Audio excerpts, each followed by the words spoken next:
I was at my desk enjoying a mid-morning coffee that my assistant brought me, though she used artificial sugar. I threatened to switch to black tea instead. I was thinking about a copyright issue that needed immediate resolution, but the federal government was delaying the release of sensitive material. They were slow as usual, making it hard to get anything done. Federal employees showed extreme incompetence, avoiding responsibility without direct orders. I wondered how many people handled a letter before action was taken. I was stuck, unable to move on to my next project, and facing financial loss if items had to be destroyed. The rise of liberal concerns had complicated simple matters, even changing job titles. I felt too old for this nonsense. "There's a young lady here to see you," said Jackie Stodd, entering my office. She wouldn't give her name, but handed me this picture. As I looked at the photo, dread filled me. Son of a cow, I thought. Why now? It was a picture of Sharon, my ex, and me on our wedding day, taken 18 years ago. It reminded me of the pain, cheating, and tears. People assumed I had returned to lick my wounds, and they were right. Back then, I didn't understand money or power, but I had changed since. "Ask her if she's Susan or Sandra Press," I said, handing Jackie a USB drive in a Ziploc bag. "If she is, show her the video on this. If she wants a copy, give her everything and return the original to me. Come back afterward, and I'll answer your questions." At 42, I embraced bachelorhood. My short marriage to Sharon Grace McCormick had ruined my trust. Now people had to earn it, which was hard. I stood 6 feet 4 inches with a 38-inch waist, weighing 200 pounds. I worked out at the gym for 2 hours after work. My brownish-black hair was graying slightly, and I still turned heads. I had a few casual relationships, but marriage and love were not for me. About an hour later, Jackie returned, leaving the door open. She explained that the young lady still had many questions. She sat down, her serious face showing she wouldn't leave without answers. Looking at me with her emerald eyes, she waited for me to speak. "Do you know which one it was? Do you know which one it was?" "Sandra," she replied. "Who is she, and why was she so shocked?" She cried, saying, "We've been lied to all our lives. If my heart's right, he was lied to as well. Sandra is one of a pair of identical twins." The clip you saw was her mother's last words to me before our first divorce hearing, 7 months before the twins were born. I found out about them through friends and wasn't informed she was pregnant. The rest of the items on the stick detail what would happen if I contacted them. Her father, then with the CIA, got me fired from the FBI with false charges because he hated me. The documents imply there's a contract on my life if I interfere with them. He was a powerful, dangerous man. She divorced me to marry my former best friend, with whom she'd been having an affair for months. As far as I know, he's their natural father. How did she find me? And what does she want? Sandra found an old picture in their attic with your name on it, Googled you, and recognized you. She also found the original marriage certificate and divorce papers. She tracked you down through Facebook and other web searches. She came to find a bone marrow match for her twin sister, who is running out of time. "Why come to me? I'm not their father. It doesn't make sense," I replied. "Her mother was with her father months before you even knew her. Her father ensured that." Sandra suspected something and convinced doctors to run a DNA test during the bone marrow test. "Mr. Press isn't their biological father. What do you think?" Jackie's expression turned into a big smile as tears formed in my eyes. If Sandra was right, it meant my ex had lied to me all those years ago. I wondered if I might be their father. "I knew she was related to you the moment I saw her," Jackie said, standing up. She has a look that makes it clear. "Are you ready for perhaps the biggest shock in years?" "Jack, send the information on the stick to my publishers. Tell them to release it in a way that can't be traced back to me and not to disclose my writing name, because my life might still be at risk. Stress that it needs to be made public quickly. Then find someone to do a fast DNA test and set up an appointment. If I am their father, I want proof when I confront their mother. If it's true, I need a litigation lawyer to fight for my parental rights. Clear my schedule. I need to go to Susan's hospital, ASAP," I said. "Now I've got to find Sandra." "Sandra, come in and introduce yourself," Jackie called. Sandra walked in, and the moment I saw her, I knew. She looked just like my younger sister at 16. I choked up, overwhelmed with emotion. Sandra and I both started crying, and Jackie took a few pictures with her phone to capture this life-changing moment, then left us alone. Sandra, you have an appointment for blood testing at 1. They promised a rush job, and I charged it to the corporate card, Jackie said when she returned. I also arranged for you to meet your sister Barbara at cells at 3 and reserved a private table. Sandra needs to see what we do. Barbara will make sure her kids are taken care of. She knows you have important family news. I stood there, emotional and unsure. Watching Sandra walk toward me, I had so many questions. I hugged her tightly as Jackie closed the door. It was hard to grasp that I might be a dad. Sandra seemed to feel the same, trembling as we left my office. We tried to keep things calm, taking baby steps to figure everything out. After arranging for the clinic to email the report, we headed out for a late lunch. I learned that Sandra had skipped school and driven all day until she had to rest at a station. I was furious that she'd done something so risky, but held my tongue, realizing I might be reacting like an overprotective dad. It also reminded me of something I would have done at her age. When we arrived at cells, I noticed Barb's car. I know we're here to meet your sister, but why did Jackie set this up without talking to you first? Sandra asked. You're about to see what Jackie and I saw when we first met you, I replied. It will explain why we believe you and Susan are my daughters and why I was shocked when the test came back positive. Can I call you Dad? Sandra asked. I laughed and smiled. I'd love that. Cells was a family restaurant, a step up from Red Lobster with an excellent reputation. The owner and hostess led us to our private booth immediately. I ordered a bottle of champagne and extra tissues. Barbara had her back to us, so I asked Sandra to wait while I approached. Hi, sis. Thanks for meeting me, I said. Barbara looked up and said, You look happy. What's going on? Barbara, stand up. There's someone I want you to meet, I said as Sandra approached. This is Sharon's daughter, Sandra. Barbara turned and stared, looking like she saw a younger version of herself. They had similar features: long brunette hair, high cheekbones, small ears, light blue eyes, and warm smiles. Oh my God, Barb exclaimed. Paul, you should have warned me. This is unbelievable. How long have you known about her? About 5 hours, Sandra said emotionally. I surprised him at his office. Jackie and Dad knew immediately. Seeing you, I understand why. The server returned with tissues and understood why we needed privacy. Barbara, between tears, explained that 3 more people would join us, so the hostess moved us to a larger table. Barbara called her husband to join us and notified our parents to come quickly, calling it a family emergency. Mom asked what was wrong, but Barbara said she couldn't explain. We were all emotional. I got a text from Jackie saying the publisher had released the information and it would be on the 6 o'clock news. We had just calmed down after our first glass of champagne when Barb's husband and my parents arrived. I laughed, hearing my dad's loud voice. There better be a good reason for this, he joked. Barbara and I stood to greet them. Mom, Dad, Lou, I'd like to introduce you to Sharon's daughter, Sandra Press, Barbara said proudly. My mother instantly recognized the resemblance and smiled widely, filled with pride. She finally had the granddaughter she'd always wanted. My dad was stunned, speechless for once. When he finally spoke, he said, I see it, but it's hard to believe. My mom sat beside Sandra, holding her hand tightly, too emotional to speak. My dad ordered 2 more bottles of champagne, his pride evident. After our glasses were refilled, I stood up with mine. I need to explain, I said, as Sandra started recording with my phone. I shared how we met and what had happened that day. My dad then stood up. Sandra, we don't need a DNA test to confirm what we already know. Welcome to our family. You have 2 more aunts to meet soon. Promise us you'll always consider this family your home. Sandra took the phone and spoke. I came here seeking the truth, not knowing what I'd find. Today has changed everything for Dad and me. We didn't know until now. Meeting Aunt Barb showed me what unconditional love is. My twin sister, Susan, will feel the same. I scanned the table as everyone became emotional. Even my father, who never cried, had tears in his eyes. My mom held up 2 fingers, crying louder. I captured everyone's joyful tears before stopping the recording.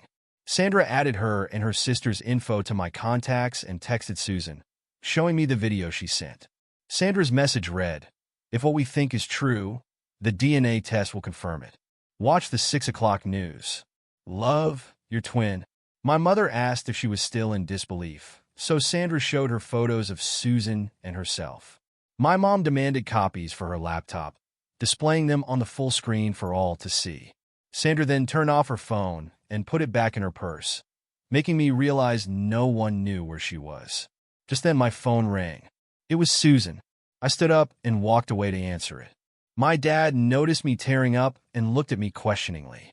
"Sandra mouthed, it's my sister." My dad nodded, understanding. I answered the call. "Hello, this is Susan." After seeing the video, I had to call. "I won't be home until at least 7 o'clock because I'm stopping at the police station for an update on Sandra." I'm pretending to know nothing. "The police were here earlier and left their card. Any ideas on what I should do?" "Get him to watch the 6 o'clock news and pay attention to what's revealed about me," I replied. "Tell him you'll talk when your parents aren't around and show him the video. Give him my number and ask him to text first before calling. He'll understand after watching the news. Once we have the DNA proof, Sandra and I might bring the whole family." "What do you mean?" Susan asked. After explaining Sandra's actions to help her, I said, "The family will spread the word. I don't know how many will come, but those who can will."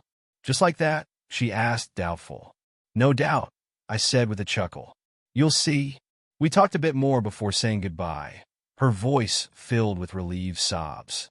After ordering dinner, I explained everything to the family. Immediately, cell phones started buzzing, calling others to spread the word and gather potential matches.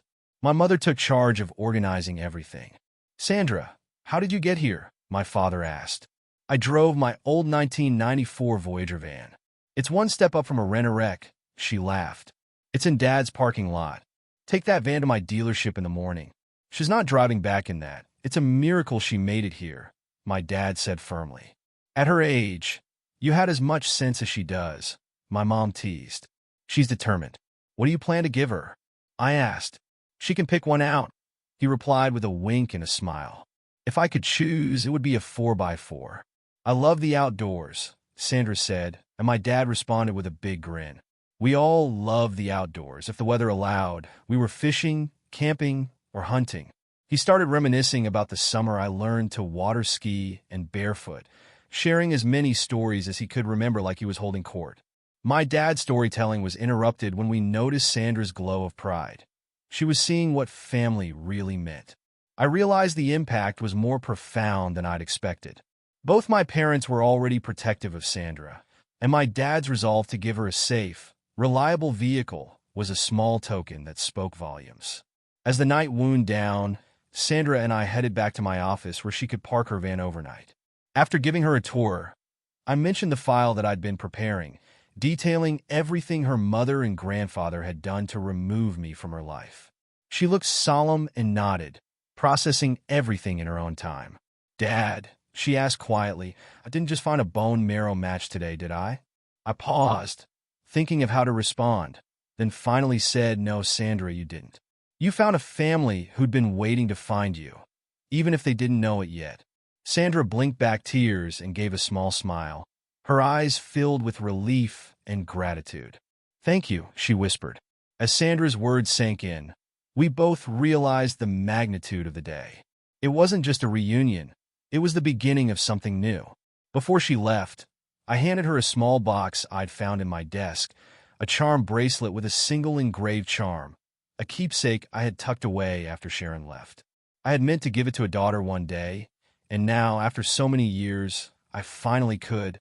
Sandra looked down at it, her hands trembling slightly as she read the inscription, "Strength and Love." She clasped it on her wrist with a quiet, "Thank you," her voice thick with emotion. That night, I sat in the silence of my office, reflecting on how quickly life could change. Just weeks ago, I was alone in a world filled with betrayal, and now, I had two incredible daughters and a family that embraced me fully. I could feel the weight of the past lifting, replaced by the promise of a new chapter filled with connection and healing. As I turned off the lights and headed home, I felt a calmness I hadn't known in years, a sense that, for the first time, I was exactly where I was meant to be. Arriving home, the quiet hum of life filled each room, a stark contrast to the silence that used to haunt these walls. Jackie was in the kitchen, surrounded by the kids, laughter and chatter bouncing off every surface. She turned, a warm smile on her face, and handed me a cup of tea, saying, "Long day, huh?" I nodded, taking a moment to just watch the scene unfold. My kids, our kids, were gathered around the table, absorbed in conversation, sharing bits of their day and plans for tomorrow.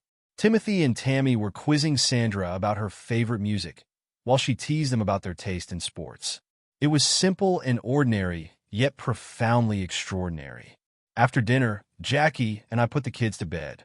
Tammy asked for a story, so I sat at her bedside and told her about a time when I was her age, exploring the woods with my cousins and feeling invincible. She listened with wide eyes, and as I finished, she asked, "Were you ever scared, Dad?" Her question took me by surprise, but I answered honestly, "Yes, many times." But I had family with me, and when you're with people who care about you, it makes everything a little easier. She nodded, satisfied, and snuggled under her blankets, drifting off to sleep. Back in the living room, Jackie and I sat on the couch, finally taking a breath. She leaned into me, and we shared a comfortable silence, each of us processing the day's whirlwind. She whispered, "Can you believe this is real?" I wrapped my arm around her, feeling an overwhelming sense of gratitude. Not long ago, I thought my life had ended in so many ways. And now, I feel like it's just beginning. We stayed that way, watching the flickering lights of the city beyond our window, dreaming of a future we never thought possible. Together, we were building something new, something anchored by love, trust, and family. And for the first time in a long time, I knew I was finally home. The next morning was our first Saturday as a full, blended family, and I woke up to the smell of breakfast already cooking. Jackie was at the stove, flipping pancakes, while Tammy and Timothy were setting the table. Sandra and Susan were debating over what to put on the playlist, each trying to convince the other that their taste in music was superior. I poured a cup of coffee and leaned against the counter, taking in the scene. Jackie smiled at me from over the sizzling pan, mouthing, "Perfect, isn't it?" I could only nod. It was a level of normal I hadn't dared dream of. After breakfast, we loaded everyone into the car to drive out to the property Jackie had her eye on. It was a gorgeous piece of land, sprawling over 20 acres, with enough trees for shade and plenty of space for the kids to run around. It even had a barn, perfect for the horses Jackie dreamed of getting one day. The kids were already planning where they'd put their rooms, running from the barn to the creek and back again. I watched them, feeling a sense of completeness settle over me. As we were heading back to the car, Sandra walked over and tugged my sleeve. "Dad," she started, looking a little nervous. "I just wanted to say thanks. For everything." I looked down at her, surprised but touched. "Sandra, thank you. You're the one who found me and brought me into this family. I'm grateful every day." She gave me a quick hug and then ran off to join her siblings. I watched her go, knowing that we had many memories yet to make, many more days like this to look forward to. Back at home, the kids kept talking about the property, clearly excited at the idea of living there. Jackie and I looked at each other, and without needing to say it, we both knew the decision was made. This place was going to be our home. That night, as Jackie and I sat on the couch, she reached over, took my hand, and said, "We're really doing this, aren't we? Building a life together, making a home for all of us."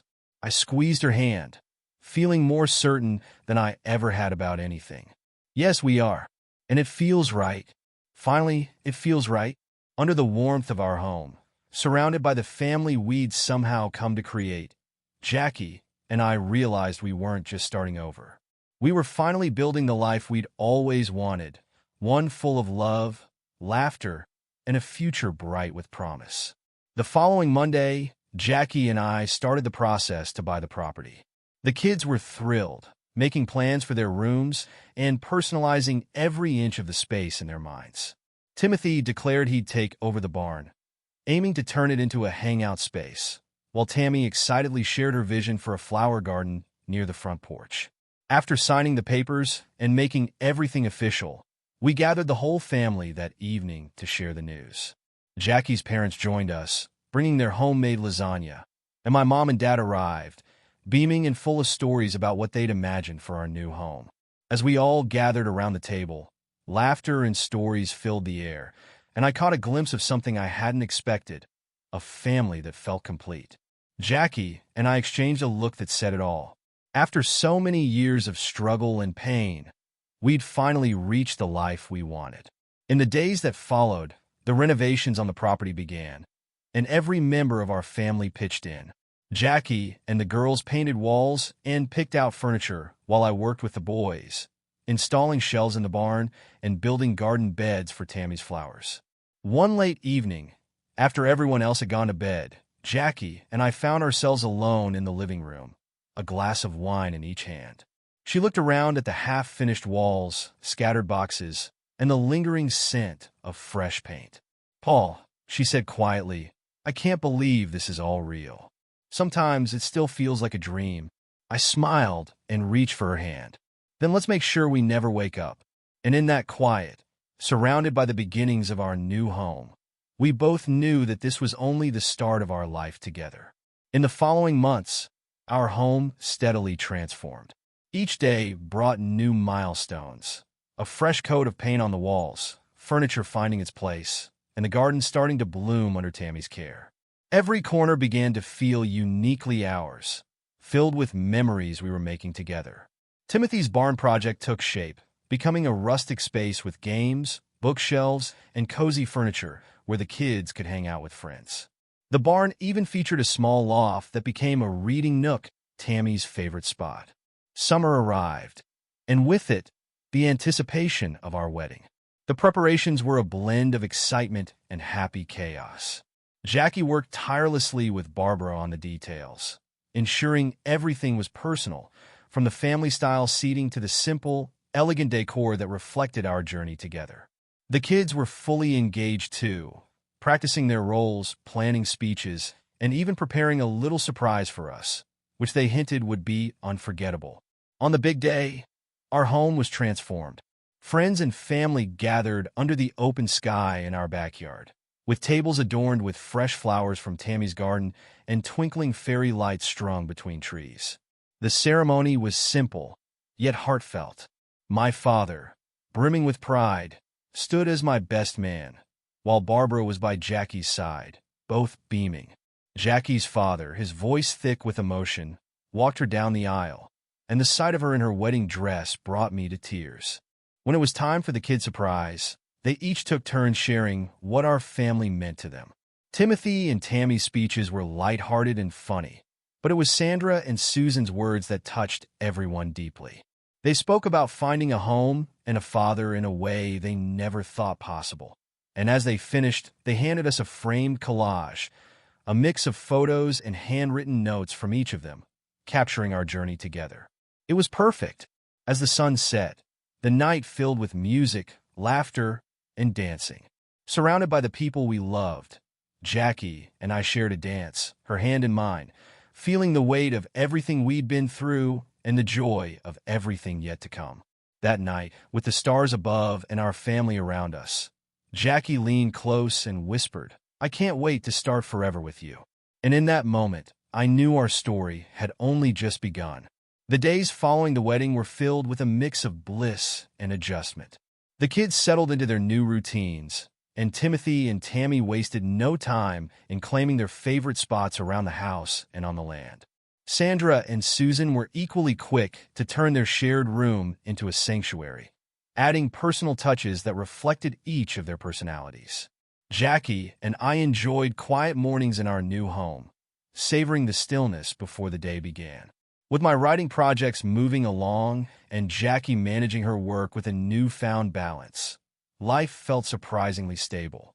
We hosted small family gatherings where laughter filled every corner, and the kids developed strong bonds with their cousins and newfound friends from school. One evening, as Jackie and I sat on the back porch, watching the sunset paint the sky in warm hues, Timothy came out, holding a worn leather journal. He looked serious, and after taking a seat between us, He opened it to a page with a faded photograph of a man and woman, young and smiling. "This was Dad's journal," he said quietly, handing it to me. "I found it in some of Mom's old things, and it seemed like it should be here." The journal chronicled moments of Timothy's father's life that I'd only heard about from Jackie. His hopes, his dreams, and his plans for his children filled each page.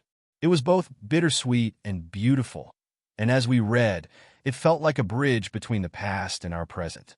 The experience grounded us all even further, honoring the roots from which our family grew. As weeks turned to months, we saw the transformation in each of our kids. Susan, now fully recovered, took up piano lessons, filling the house with music, while Tammy joined the school gardening club, proudly bringing home her first sprouted seedlings to add to our garden. Sandra found her stride in writing, penning stories that reflected her unique outlook on life. And Timothy, inspired by his father's journal, began drafting plans for a new project in the barn, a space he wanted to dedicate to his late father's memory. Watching them grow and heal alongside Jackie and me was beyond fulfilling. One night, as we tucked the kids in, Jackie took my hand and led me to the back porch once again. In the quiet, she looked at me with a soft smile. "Do you think we'll ever get used to this kind of happiness?" she asked. I looked out over the yard, where the lights of our home glowed warmly against the night, and squeezed her hand. "No," I said, smiling back, "and I hope we never do." In that stillness, I realized that what we had built wasn't just a house or a new chapter. It was a legacy of resilience, love, and family, one that would last for generations to come. The following months seemed to pass in a blur of joy and contentment as we truly settled into our new life. Each of the kids had found their place, both in the home and within the community, and watching them thrive was more than Jackie and I could have hoped for. One morning, I was having coffee in my office when I received a letter. It was from Sharon. She had been through a difficult journey, but was now in therapy and seemed genuinely regretful about the choices that had affected her, me, and most importantly, our daughters. She wrote about the difficulties of facing her own mistakes and how deeply she wished to rebuild a relationship with Susan and Sandra. Though I wasn't entirely sure how the girls would respond, I sensed her sincerity and thought it was a bridge worth exploring if they were willing. I shared the letter with Jackie later that evening, and we decided to sit down with the girls the next day to talk it over. At breakfast, I gently broached the subject, showing them the letter and asking what they thought. Susan was the first to speak, her voice steady. "Dad, I've thought a lot about Mom and everything that happened. I think maybe it's time to hear her out. People can change, right?" Sandra, quieter, looked thoughtful but nodded. "Yeah, maybe it's worth a chance, but only if she's really serious." They both agreed that it would take time to trust again, but they were open to the possibility of building a new connection with her. I assured them that no matter what they decided, I would support them every step of the way. Jackie wrapped her arms around me later that day, her voice soft as she whispered, "It's amazing how they've grown, isn't it?" Watching my daughters and seeing their strength reminded me of the resilience Jackie had brought into my life. The family we had created was strong, compassionate, and more than ready for whatever came our way. That evening, we gathered by the fireplace. The kids sprawled across the couch and floor with their favorite books, while Jackie and I shared quiet laughter over a glass of wine. Life, with its unexpected twists and turns, had brought us together in ways we could never have predicted. As the fire crackled, Jackie leaned her head on my shoulder, and I wrapped my arm around her, feeling the quiet hum of happiness settle in. We were a family, bound not only by blood, but by choices, by forgiveness, and by the unbreakable thread of love. We were home, finally and forever. As the weeks passed, the tentative reconnection with Sharon continued. Susan and Sandra reached out to her cautiously, taking small steps to rebuild some kind of relationship. Sharon kept her word, attending therapy and working to show her daughters she had changed. It wasn't easy for any of us. Old wounds don't heal overnight, but seeing my girls embrace the possibility of forgiveness was something truly remarkable. Meanwhile, Jackie and I began planning the wedding, choosing a simple, elegant ceremony on our new property. As a family affair, every detail felt significant, from Timothy and Tammy's excitement about their roles to the heartfelt toast the girls were already preparing.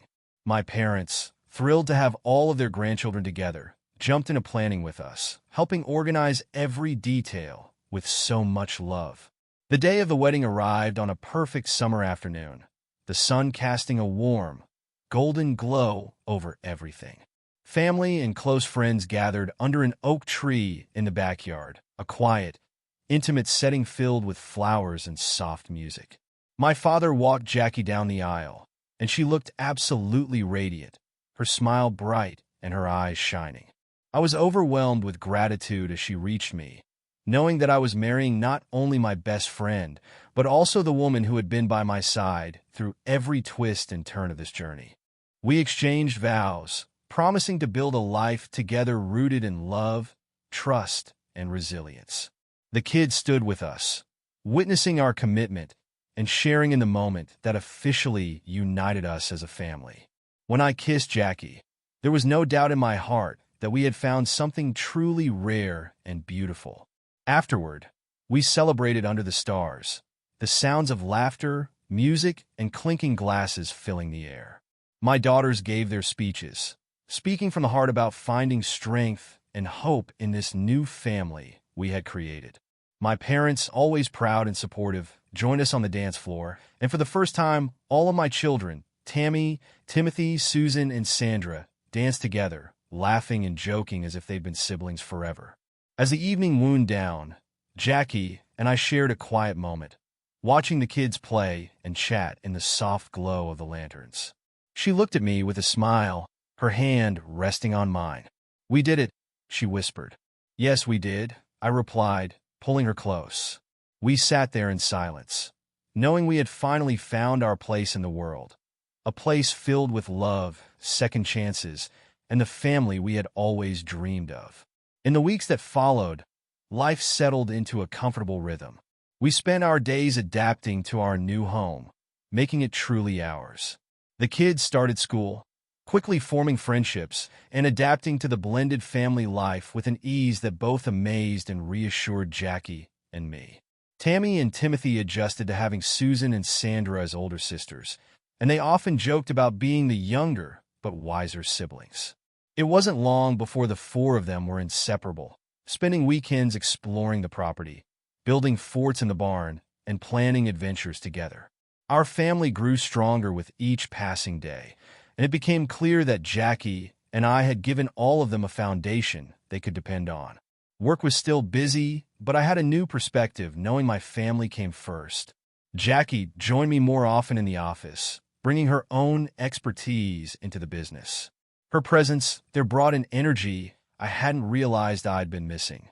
We balanced work and family, carving out time to enjoy simple pleasures, a weekend fishing trip, a quiet dinner on the patio, or an impromptu soccer game with the kids. Sharon stayed in contact, quietly rebuilding trust with the girls. Susan and Sandra set boundaries, but over time, they began inviting her to join family events. It was an emotional process, one that brought up old memories, but also helped us all move forward. Even Arnold, her former husband, reached out, apologizing for the pain he'd caused. We accepted his apology, choosing to let go of any remaining bitterness for the sake of the kids and our own peace. Our home became a sanctuary, not only for our family, but also for friends and neighbors. Jackie hosted dinner parties, and my parents visited often, bringing their warmth and stories of the past. We spent hours talking, laughing, and building memories that reminded us all how lucky we were to have found one another again. I watched Jackie as she connected with my family, seamlessly stepping into the role of wife and mother with a grace and kindness that left me feeling incredibly grateful. One crisp autumn evening, we gathered around a bonfire under a sky full of stars. The kids were bundled in blankets, roasting marshmallows, while Jackie and I sat together, watching them laugh and tell stories. My parents shared stories from their youth, filling the night with laughter. In that moment, with the fire crackling and the warmth of our family around us, I felt a deep sense of peace I hadn't known was possible. As the fire died down, I looked at Jackie, our hands intertwined, and whispered, "This is what I've always dreamed of, She smiled, her eyes reflecting the firelight, and replied, "Me too." The seasons continued to change, and soon winter settled in, blanketing the property with snow. The kids reveled in the first snowfall, spending hours building snowmen and sledding down the gentle slopes near the house.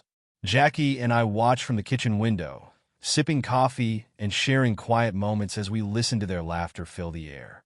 Our new home felt complete. We'd added personal touches to every room, turning it from a house into a true family haven. The kids took pride in decorating their rooms, filling them with their favorite books, posters, and knickknacks that told stories of who they were and what they dreamed of becoming. Jackie and I began discussing wedding plans more frequently, deciding on a cozy winter ceremony with close family and friends. We wanted it to be simple, surrounded by those who mattered most in the home we had built together. The kids would play a big part. Susan and Sandra as bridesmaids, Timothy as ring bearer, and Tammy as the flower girl. The thought of saying our vows with our children by our side filled us both with a sense of joy we hadn't known before. As we moved closer to the big day, life's little routines continued to weave a tapestry of love and laughter. Jackie's parents visited more often, connecting with my own family, and they too became integral parts of our lives. Weekends turned into mini family reunions, with everyone pitching in for big dinners, card games, and stories that carried into the early hours of the morning. One evening, as we were tucking in the kids, Sandra looked up at me and asked, "Dad, do you think things would have been different if we had met sooner?" I knelt beside her, brushing a stray hair from her face. "Maybe," I replied, "but life has a funny way of working out, even if it takes a bit longer than we expected." She smiled, wrapping her arms around me. "I'm just glad we found each other now." As the wedding day approached, Jackie and I felt the excitement building. The kids helped with every detail, from crafting invitations to choosing decorations. The night before, the house was alive with activity. My mother and Jackie's mom arranged flowers. My dad and Jackie's father prepared the backyard for the ceremony, and the kids rehearsed their roles. On the morning of the wedding, a light snow began to fall, dusting the property in a beautiful, soft white. Jackie appeared at the top of the staircase in her dress, her smile lighting up the room. My heart swelled as I realized how far we'd come. Together, we had built something unbreakable, a family, a home, a life filled with love and second chances. When we exchanged vows, it wasn't just a promise between two people. It was a commitment from all of us. Surrounded by those who had supported us through every trial, we became a family not bound by blood alone, but by love, loyalty, and a shared journey. The past no longer held us. We had a future together, stronger than anything we had left behind. As the snow continued to fall, we celebrated long into the night, knowing that the family we had created was truly the greatest blessing of all. As the days turned into weeks following our wedding, life settled into a comforting routine. Winter passed, and with spring came new beginnings. The kids got into the rhythm of school, friends, and activities. They thrived with the stability we had worked so hard to create. Jackie and I had found our footing as a team, navigating parenting and work seamlessly. One day, I walked into the office to find Jackie waiting with a grin. "Your publisher called," she said. "They want to turn unexpected blessings into a series." Surprised but thrilled, I took in the news. Writing had been a therapeutic outlet for me, a way to process everything we had been through, and the idea of continuing that journey felt right. The success of the first book still amazed me, and now, this new chapter felt like an opportunity to share the lessons we had learned as a family. I began plotting ideas for a sequel, focusing on the journey of redemption, forgiveness, and rebuilding from a father's perspective. The following weekend, we invited everyone over for a family barbecue to celebrate. Jackie's parents arrived early, and my own parents brought armfuls of homemade dishes. As everyone gathered around the table, I raised a glass to family, second chances, and the blessings we never expected but needed the most. The cheers were loud, and as we dug into the meal, the laughter and stories flowed freely. The kids ran around the yard, playing tag, their joy and energy reflecting the unity we'd built. In the weeks that followed, life continued to surprise us. Sandra and Susan excelled in school and became deeply involved in community activities, volunteering and mentoring younger students. Tammy and Timothy, now official Carlsons, loved the extra family time, and they thrived in the environment of love and support Jackie and I created for them. And Jackie, well, she was my rock. Every day, I felt more grateful to have her by my side. With summer just around the corner, we planned a family road trip. The kids were ecstatic, mapping out places to stop and activities to try. As we loaded up the car, Jackie handed me a new notebook. "To document this next journey," she said with a wink. So, we set out on the road, leaving behind our past and embracing the future we were building, mile by mile.